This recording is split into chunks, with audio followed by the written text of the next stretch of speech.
the other question I usually get asked most is, how am I able to send emails using Gmail, using my own domain name? Well, this is what this video is all about, so I'm going to show you how I actually do that. Okay, but in case you do not understand what I'm trying to say, let me just try to explain more on that. Okay, so currently my email address I use is actually keith@keithrains.me. okay, so this is actually my domain, and if you copy this and enter it in a web browser, it's going to open up my website. Okay, so this is my website. Okay, and I usually send emails using this email, but when it comes to most people, they have emails that I create. I say keith@gmail.com. okay, but as for me, I usually send my emails using keith@keithrains.me, and this way it looks professional and it's actually better that way. So how do I do this, and how is this possible? Well, the first thing of course you have to have is actually buy a domain name. You can buy keithrains.com, keithrains.net, keithrains.org, keithrains.me. As for me, I went with keithrains.me because it is short and very much unique.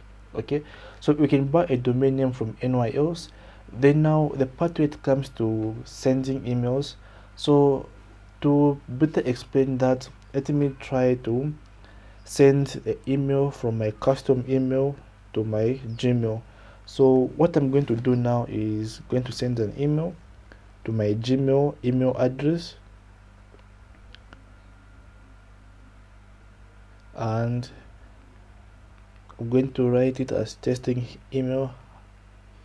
Okay, so I've sent the email. So what I'm going to do is I'm going to go over to my Gmail.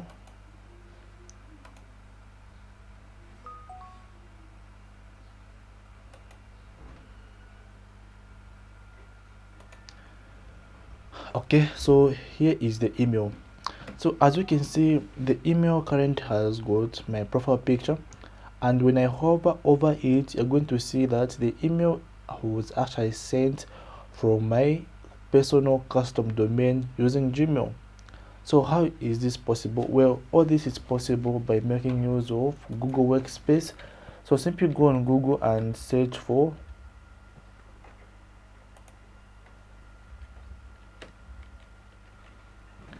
simply search for Google Workspace. Okay, so with Google Workspace, formerly known as G Suite, okay, it's the one which can allow you to do all that. By the way, it does not come free, you have to pay for it. So as for me, I pay about $6 per month just to use its service. So it comes with about 30 GB of storage, which is pretty good, and it's bigger as compared to your personal Google account.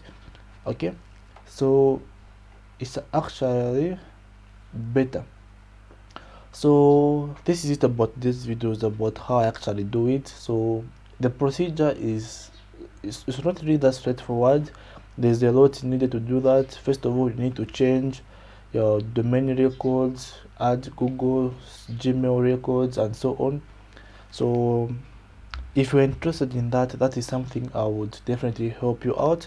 So if you need that service, you can simply hire me and they'll be able to do that, help you out. But if it's something you can do on your own, or you can simply watch some YouTube videos, if you'd like me to make videos more on this, simply comment and I'll do that. So this is it about today's video. If you learned something from it, give it a like. For more videos like this, go on and subscribe. Bye for now.